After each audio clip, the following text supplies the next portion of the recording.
I'm sorry, I wish I knew how it would feel to be free, or I might come up and actually just call you guys.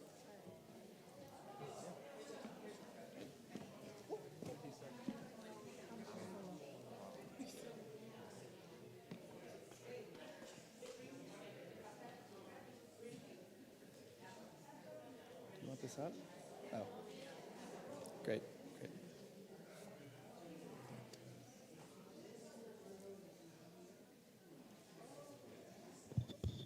Well, good afternoon, everyone. Hi. Hi, Martine. It's so good to be with each other this afternoon, and it strikes me as important, very specifically, that we draw connections, especially in this time, and especially in this time in our country's history. There is quite simply no way to do the work of justice without doing it together. If there are those of us who are outside of that circle, whose voices are not a part of it and who are not a part of the work that's being done, then it simply cannot be justice because not every person is a part of it. In fact, in Hebrew, the word for peace is connected to the word for completeness. There is quite simply no such thing as peace without everyone joining together. And so that's what we're doing this afternoon. We are going to be with one another, offering words of strength and love and solidarity, both in music, and we're going to be hearing two pastors. So you'll forgive me for offering a special welcome to the pastors David. Both have the first name Pastor David Zaid and Pastor David Clark. I am thrilled to be together in this space, and I am very confident that this will not be, I know it's not the first time that we've had the opportunity to share words with each other. I'm confident that we will have more opportunity to do this good work together, and I want to thank you both for being here and for sharing your words. We have a whole program set out for us this afternoon to share in this moment, to be with each other, to enjoy the fellowship of one another's company, and to find love and strength in so doing. And so you'll see, I hope that everyone got a program, and it has a list of all of the different things that we're going to hear this afternoon, all the different pieces and all the different talks that we'll be sharing together. For those of us who are offering music, for those of us who are offering a talk, I want to invite us to look at the order of service and just come up when it's your part. That'll save me from hopping up and interrupting the flow of our afternoon together. You know, it's a strange thing to wonder about an abstract concept in concrete terms, to wonder about what does love look like? What does fellowship look like? And nevertheless, I think that there are manifestations of it. And perhaps there is nothing stronger than the use of our voices and the presence of one another to hear that music and those words. And so I invite us this afternoon to work together and be together in that project of fellowship and of love. We'll begin with words from Naomi Rainey Pearson, president of the NAACP.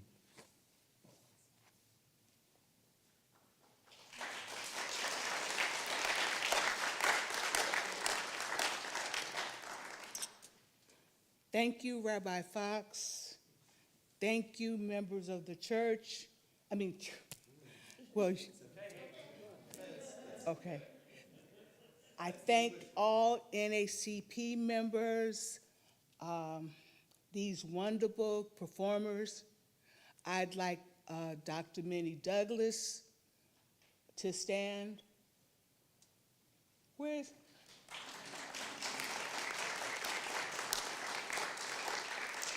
Renee Florsheim.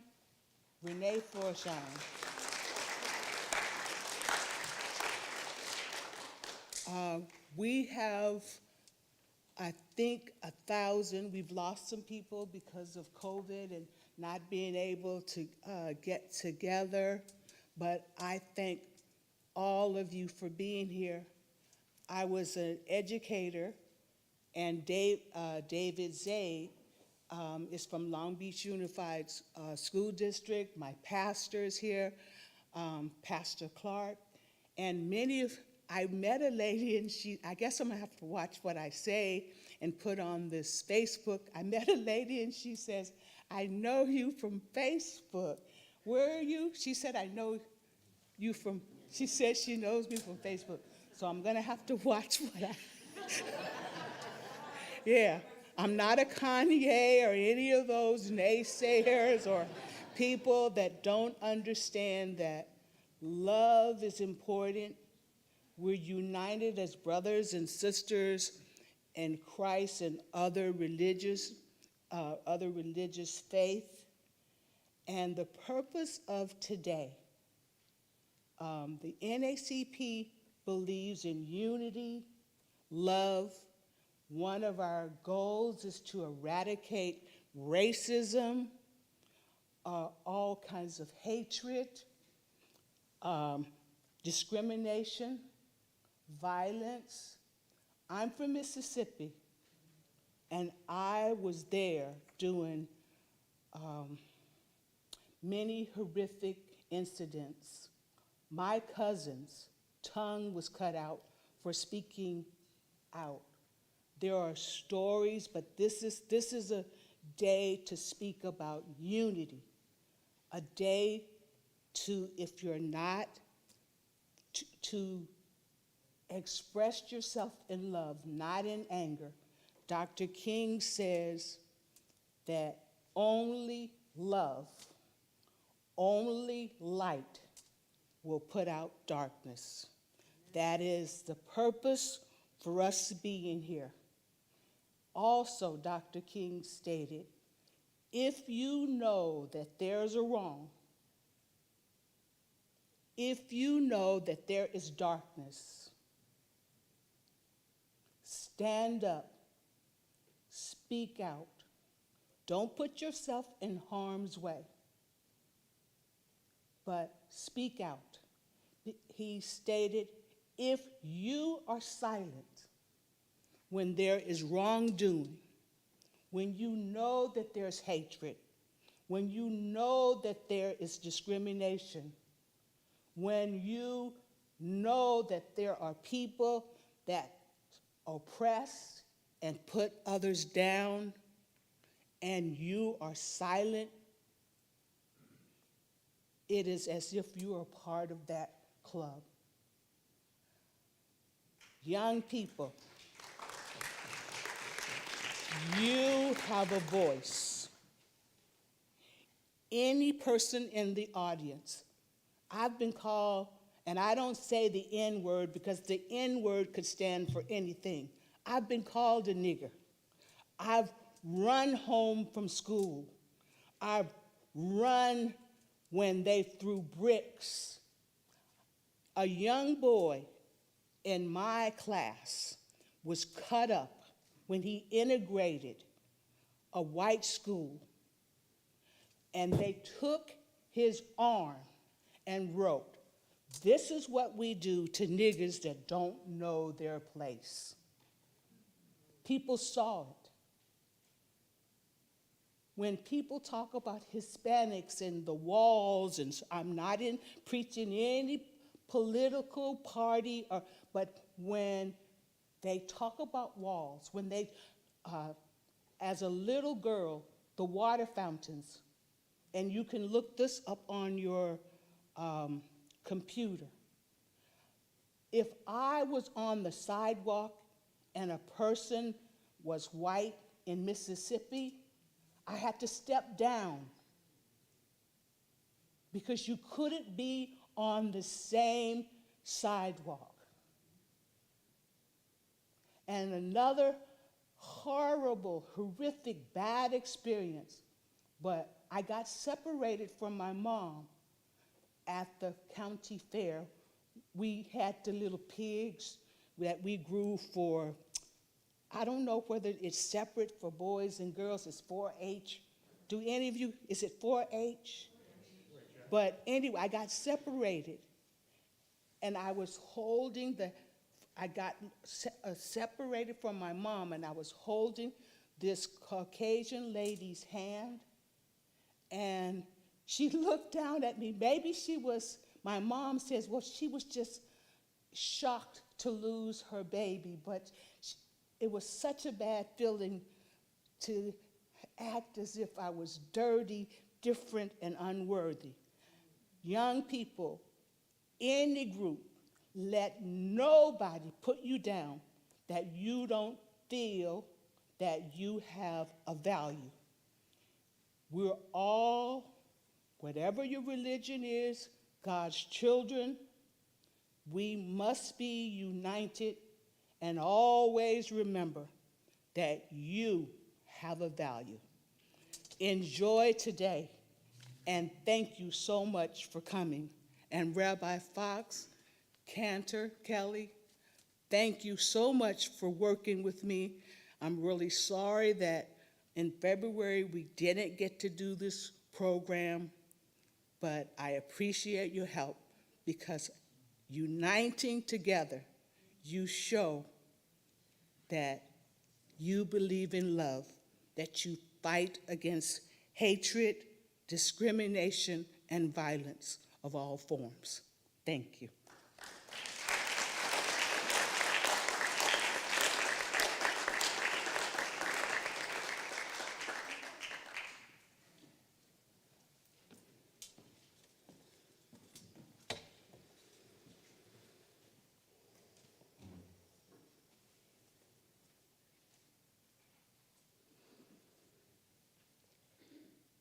When your children witnessed your power, they extolled you and gave you thanks. And yet we, your children, still need to experience your redemptive power in the world. We need hope and we need faith.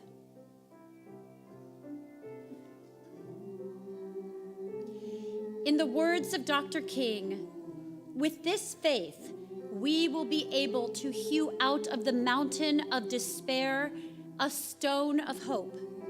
With this faith, we will be able to transform the jangling discords of our nation into a beautiful symphony of brotherhood. With this faith, we will be able to work together, to pray together, to struggle together, to go to jail together, to stand up for freedom together, knowing that we all will be free one day.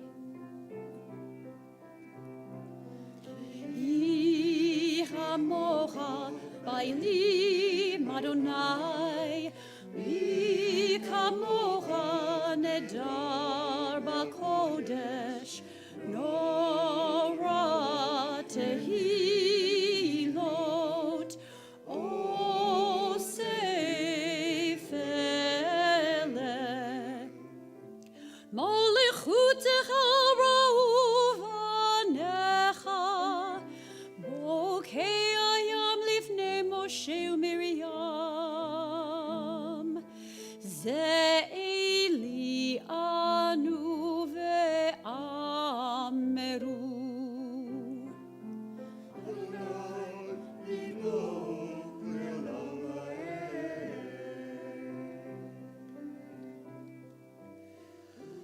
And when this happens, when we allow freedom to ring, when we let it ring from every village and every hamlet, from every state and every city, we will be able to speed up that day when all of God's children, Black men and white men, Jews and Gentiles, Protestants and Catholics, will be able to join hands and sing in the words of the old Negro spiritual, free at last, thank God Almighty, we are free at last.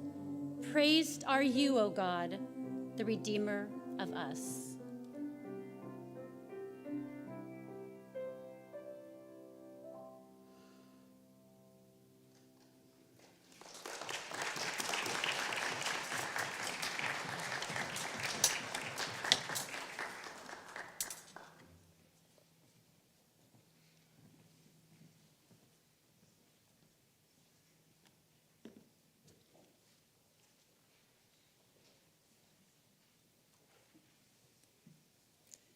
Good afternoon. I'm Lori Grace, and this is Kiafa Martin, and we are here to offer a musical rendition to all of you. I just wanted to let you know who wrote the song Strange Fruit, if you're not familiar with it. It was Abel Mirapole, who also went under the name Lewis Allen in 1939. He wrote this song for Billie Holiday. And it talked about the different types of fruit that are hanging on the trees in the South. And so we'll be glad to share this piece of music and another piece of music by Nina Simone called I Wish I Knew How It Would Feel to Be Free.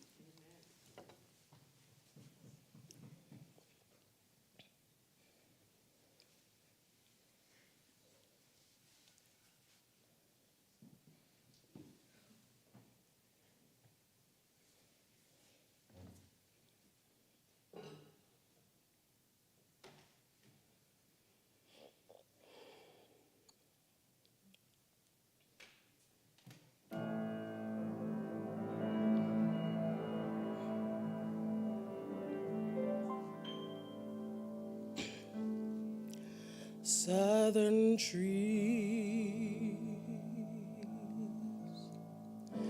bear a strange fruit, blood on the leaves and blood on the root. Black bodies swinging in the southern breeze.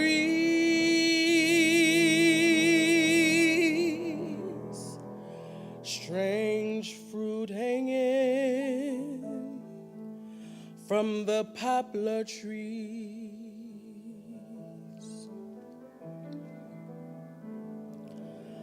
Pastoral scene of the gallant South,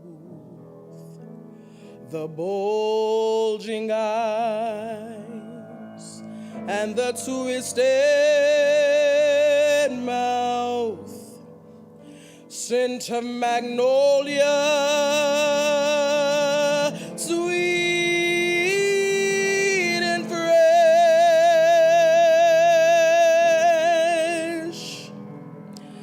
Then the sudden smell of burning flesh. Here is a fruit for the crows to pluck,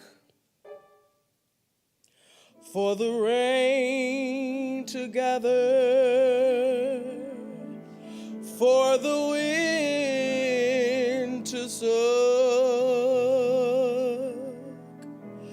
for the sun to rot, for the tree to drop. Here is a strange and bitter cry.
I wish I could share all the love that's in my heart.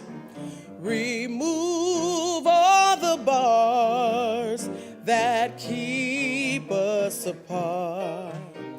I wish you could know what it means to be me. Then you'd see and agree that every man should be free.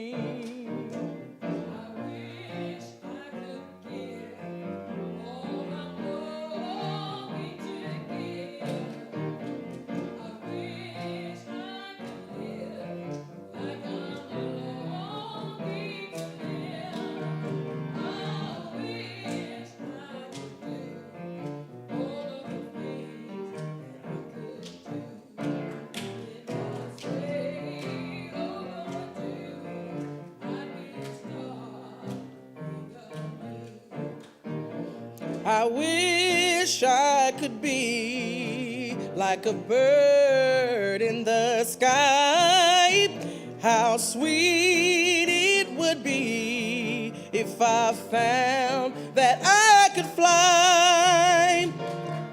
I'd soar to the sun and look down at the sea, and then I sing 'cause I know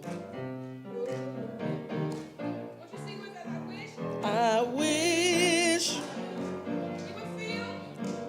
feel to be free. I wish I could take a chance.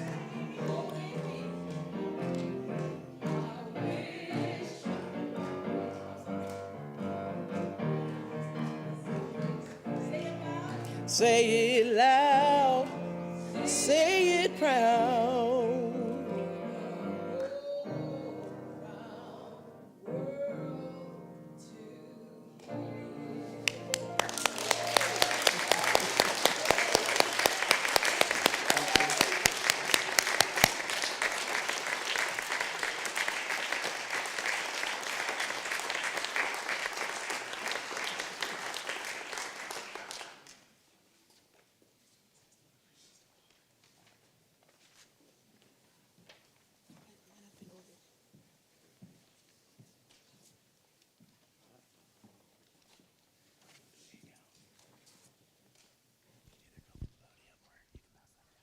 Okay. Hello, we're here today to talk about the 25 traits of the beloved community. But first, I wanted to start out with a quote by Dr. Martin Luther King Jr. "Power without love is reckless and abusive, and love without power is sentimental and anemic.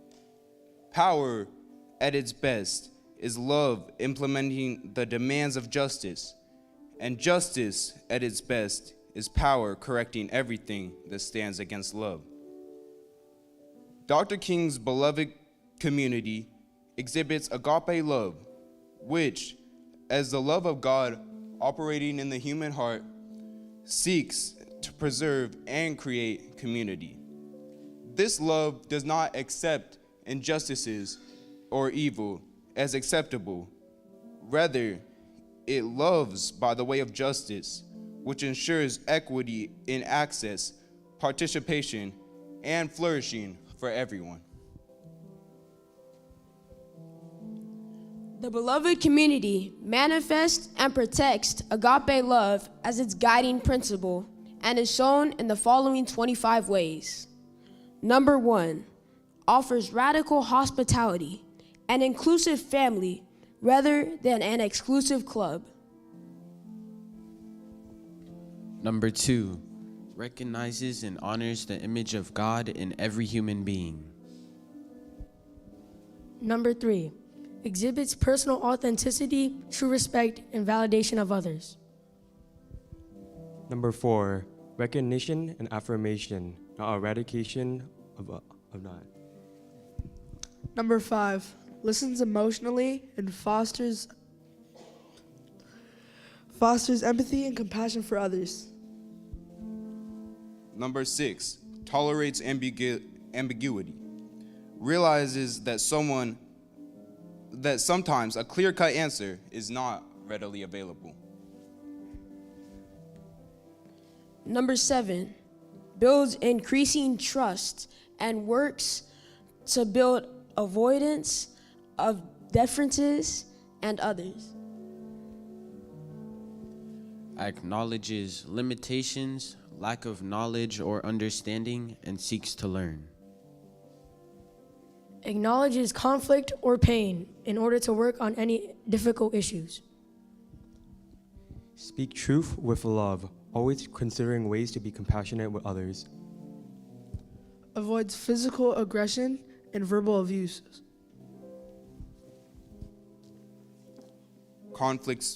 Resolves conflicts peacefully, without voices, recognizing that peacefully doesn't always mean comfortably for everybody. Number 13, releases resentment and bitterness through self-purification, which can be purification through avoidance of internal violence through spiritual, physical, and psychological care. Number 14, focuses energy on removing evil forces, unjust systems, not destroying persons. Number 15, unyielding persistence and unwavering commitment to justice. Number 16, achieve friendship and understanding through negotiation, compromise, consensus, considering circumstances to discern the best possible outcome. Number 17, righteously opposes and takes direct action against poverty, hunger, and homelessness. Number 17, righteously opposes and takes direct action against poverty, hunger, and homelessness. Number 19, blends faith and action to create a commitment to defeating injustice, not forgetting that there may be injustice within the church. Encourages and embraces artistic expressions of faith from diverse perspectives. Number 21, fosters dynamic and active spiritually, recognizes that we serve a dynamic God who is not left behind by a changed world or people, and that a passive approach will not work. Gathers together regularly for table fellowship and meets the needs of everyone in the community. Relies on scripture readings, prayer, and corporate worship for inner strength. Promotes human rights and works to create a non-racist society. And finally, number 25.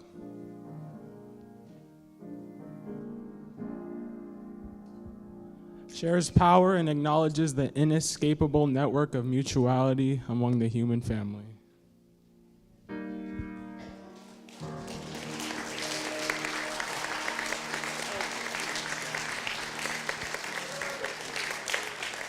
Thank you.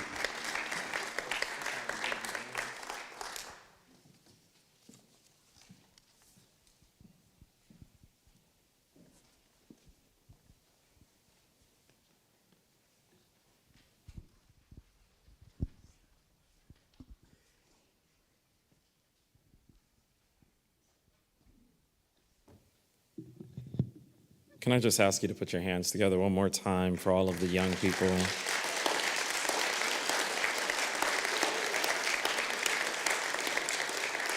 It takes a lot of courage to be in the front, and we appreciate each one of you. I also want to thank Rabbi Fox for the invitation along with the NAACP to be here on today. let me just share that Black history is American history. It is also human history, and we should all take pride in it. February is Black History Month, and it's a month where we don't just celebrate the past, we actually celebrate the history that is being made right now. And today, with this event, we are making history. It's important to know specifically our history and Black history because it goes beyond slavery and civil rights. It's important for our people and our children to know Black history. It's important for them to know that their African ancestor Imhotep was the first physician recorded in history. He opened the first hospital in 2700 BC, and Portuguese explorers in 1498 AD wrote that they had found along the East African coast tall stone towns of comfort and wealth. They found people that were highly civilized and skilled, and no, I am not describing Wakanda. I am sharing that Black history stretches far beyond what is traditionally taught in school. It stretches to cities and towns and civilizations that were devastated by the slave trade and by colonialism. And we are pausing this month to celebrate a hidden history that our people and our children often don't know. Because the textbooks of our schools teach slavery, but they don't always teach our history. They don't teach that a Black man performed the first open heart surgery. They don't teach that Henry Ford bought the concept plans for the first automobile from a Black man. They don't teach that when Paul Revere rode west to warn colonists that the redcoats were coming, that Wentworth Cheswell rode north with the exact same warning. He later became the first African-American elected to public office in the United States, but yet his name is missing from our history books. They don't always teach that George Washington Carver, who discovered more than 300 uses of the peanut because he looked at it as a solid, a gas, and a liquid, was offered more than $100,000 to take a job, which would be equivalent to $1 million today, but he refused to take that job just so that he could stay where he was in Tuskegee and help more Black farmers. History doesn't always teach us that. However, no matter where you live in America, February is the month where we take time to acknowledge and recognize Black history. That before there was a Michelle Obama, there was a Cushite woman named Zipporah who was married to Moses, and the two looked just alike. But history doesn't always tell you that. In fact, history can uncover a great deal. You can tell a great deal about what a country chooses to stop and remember. It is Carter G. Woodson who began with just 1 week dedicated to Black history. That evolved into an entire month that has now been set aside so that we can remember the contributions of so many.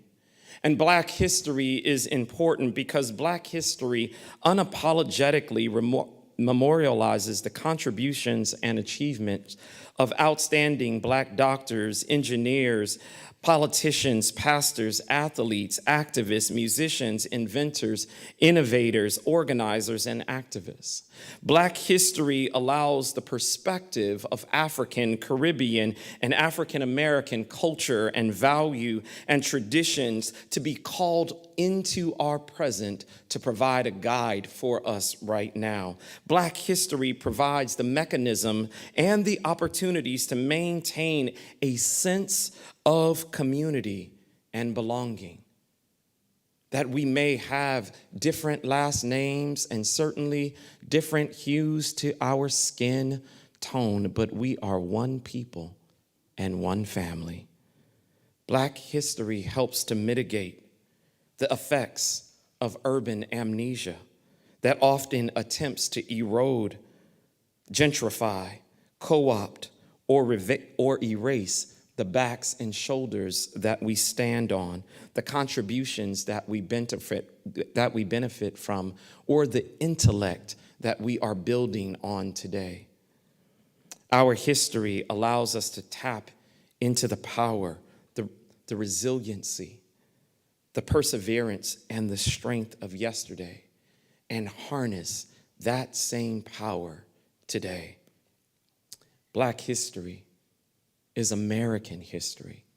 It is human history, and it is something that we can all take pride in. I'll conclude by just sharing with you that Norman Borlaug was not, of course, African American, but Norman Borlaug won the Nobel Peace Prize in 1970. Norman Borlaug, who they wrote an article about in the Jerusalem Post on March 2nd of 2015, specifically because normally when he did presentations, he quoted a lot from the Torah. But Norman Borlaug is celebrated because Norman Borlaug learned through his study of agriculture how to grow wheat and to make it disease resistant and to be able to grow wheat in any type of climate.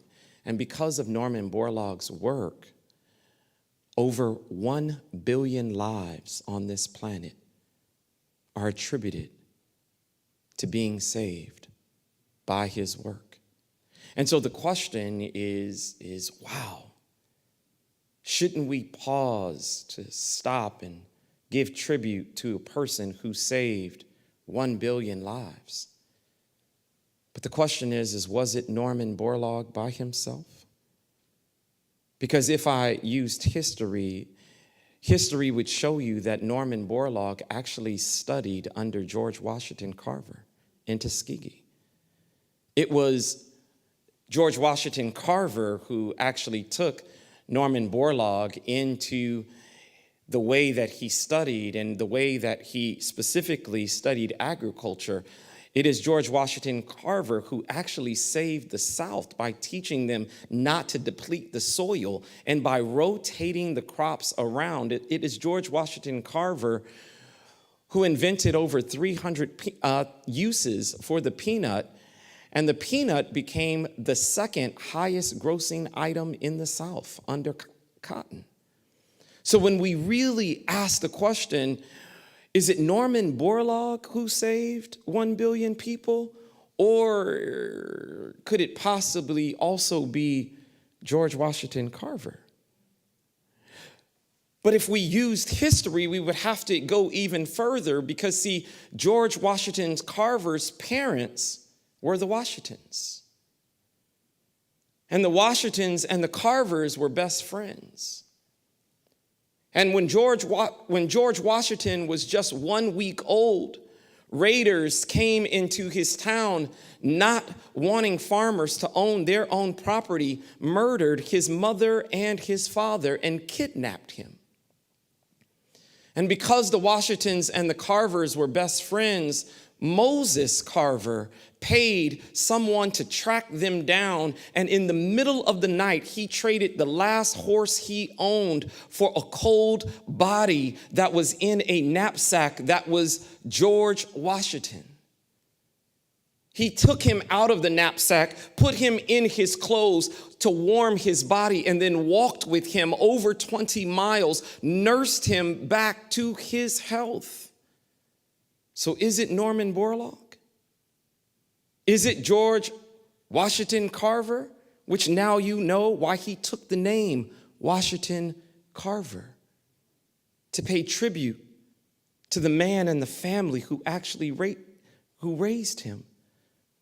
So is it Norman Borlaug, or is it George Washington Carver, or is it Moses Carver, who is actually responsible for saving 1 billion lives? See, all I'm doing is using history to go further and further back, because every time you use history, it tells you a story.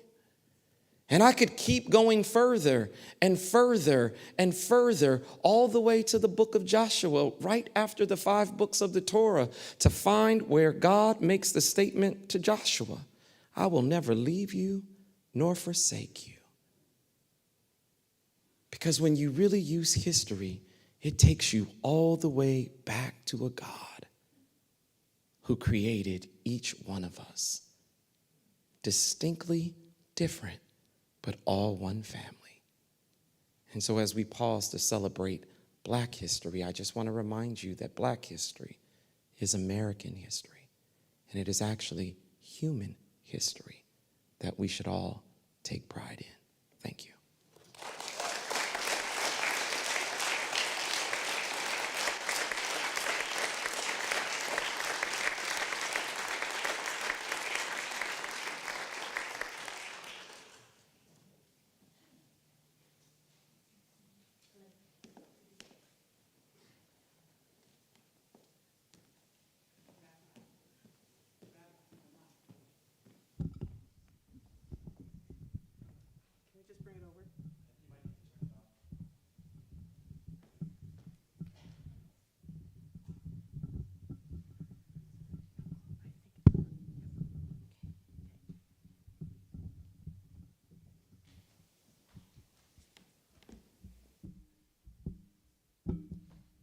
Can everyone hear me?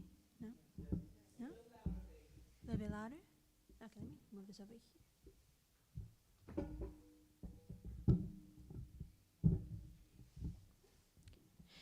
Can everyone hear me now? Okay.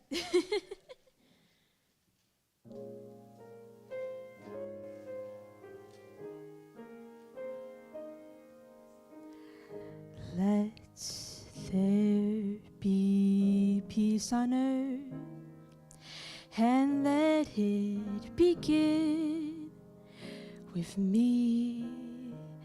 Let there be peace on earth, the peace that was meant to be, with God as our Father. Brothers all are we. Let me walk with my brother in perfect harmony. Let peace begin with me. Let this be the moment now. With every step I take, let this be my solemn vow, to take each moment and live each moment in peace eternally.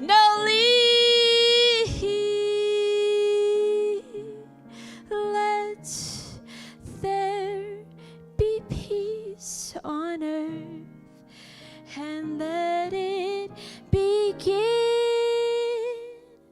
with me. Thank you.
That was beautiful.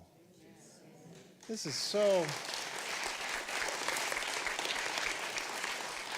such a lovely event. Angelo, we go to the same church, so it's just so wonderful, beautiful.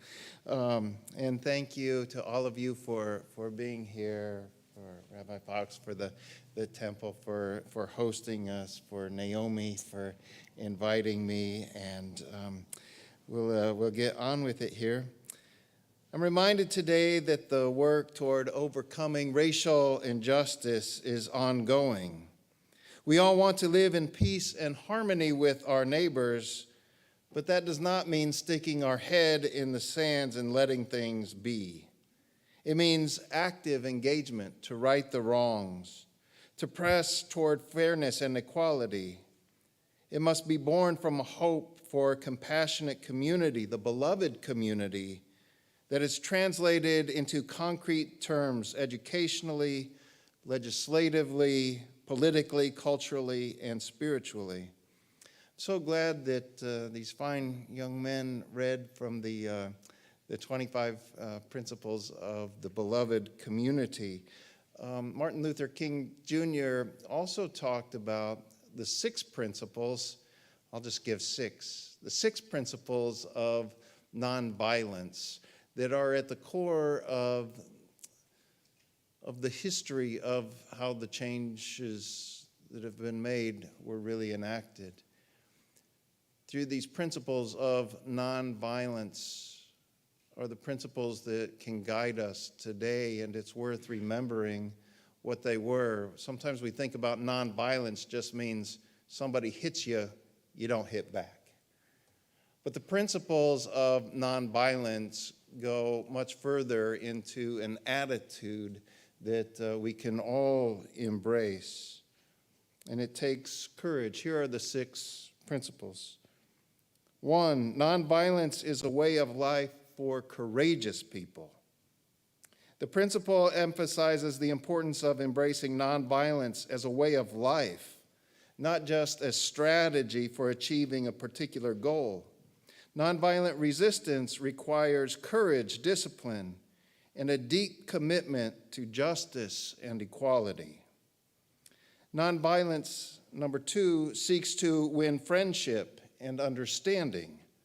According to King, nonviolence is not simply about winning a political or social battle, but about building relationships and creating understanding between opposing groups. Nonviolent resistance seeks to establish common ground and promote reconciliation. Number 3, nonviolence seeks to defeat injustice, not people. In our world where we demonize the opposition, this is important. The principle emphasizes that nonviolent resistance is not directed against individuals, but against unjust systems and structures. The goal is to change oppressive systems, not to harm or destroy those who uphold them. Number 4, nonviolence holds that suffering can educate and transform. Nonviolent resistance involves willingly accepting suffering as a means of educating and transforming both the oppressor and the oppressed. By demonstrating love and compassion in the face of violence and injustice, nonviolent activists can inspire others to embrace a more just and equitable society. Number 5, nonviolence chooses love instead of hate. The principle highlights the importance of choosing love and compassion over hate and bitterness. Nonviolent resistance requires activists to maintain a spirit of goodwill toward their opponents, even in the face of hostility. Number 6, nonviolence believes that the universe is on the side of justice. This principle recognizes that the struggle for justice and equality is ultimately supported by the moral order of the universe. Nonviolent activists are encouraged to remain hopeful and steadfast in their pursuit of justice, knowing that their cause is just and that history is on their side. Of course, for this principle of nonviolence, the quest is the beloved community, defined by agape love, which the students pointed to. Which one of you had agape love? They're all pointing. You know what agape is? Agape, as King talked about it, was an understanding, redeeming goodwill for all, an overflowing love which is purely spontaneous, unmotivated, groundless, and creative, the love of God operating in the human heart. He said that, quote, agape does not begin by discriminating between worthy and unworthy people. It begins by loving others for their sakes and makes no distinction between friend and enemy. It is directed toward both. Agape is love seeking to preserve and create community. King was a firm believer that the means must agree with the ends. In his letter from the Birmingham jail, he wrote, I have consistently preached that nonviolence demands that the means we use must be as pure as the ends we seek. I have tried to make clear that it is wrong to use immoral means to attain moral ends. But now I must affirm that it is just as wrong, or perhaps even more so, to use moral means to preserve immoral ends. In this event today, we come to connect, as Rabbi Fox said, and to commune with God and with one another. It is a celebration of that agape love, a commitment to justice, and a testament to the power of sacrificial love. In our gathering today, we get a foretaste of the beloved community, where all are welcome, all are equal, everyone has enough, and we remember that agape and nonviolence are the only way to achieve a sustainable way for our community and move toward the beloved community. Amen.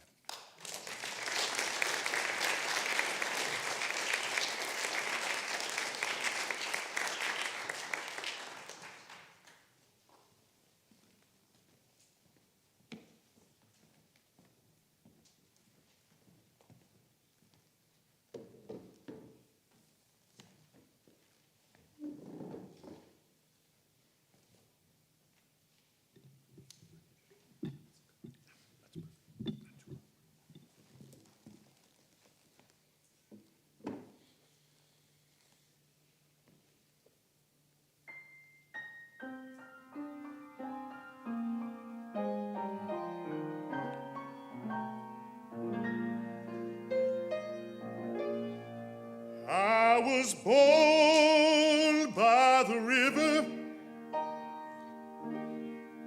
in a little tent. Oh, just like the river I've been running ever since. It's been a long, long time coming, but I know change gonna come. Oh, yes, it will. I've been too tired of living, but I'm afraid to die, 'cause I don't know what's up there beyond the sky. It's been a long, long time coming, but I know change gonna come. Oh, yes, it will. I go to the movies and I go downtown,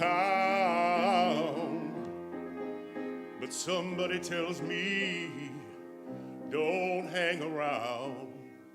It's been a long, long time coming, but I know change gonna come. Oh, yes, it will. Then I go to my brother and I say, brother, help me please. But he winds up knocking me down, knocking back down on my knees. Oh, there were times that I thought I couldn't last too long, but now I think I'm able to carry on. It's been a long time coming, but I know change gonna come. Oh, change gonna come.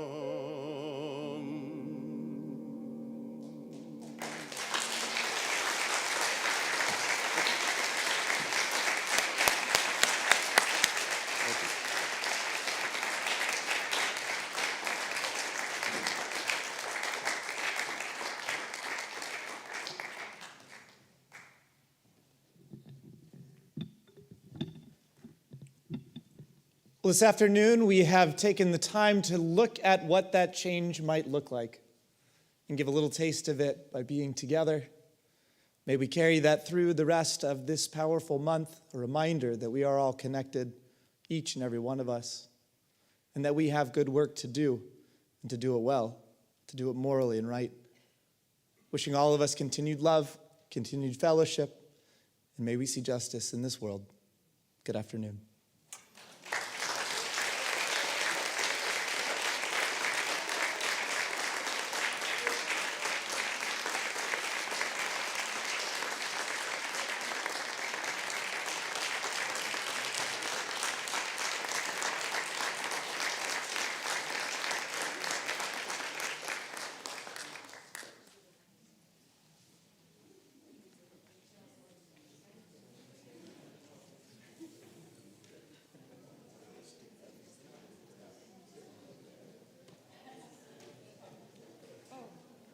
Their refreshments. Tell them their refreshments. There are refreshments outside. That was beautiful. You think it worked? Oh, it's gorgeous. That was beautiful. I was so moved. Beautiful, well done. Yeah. Yeah. See you guys. Thanks. Okay, of course.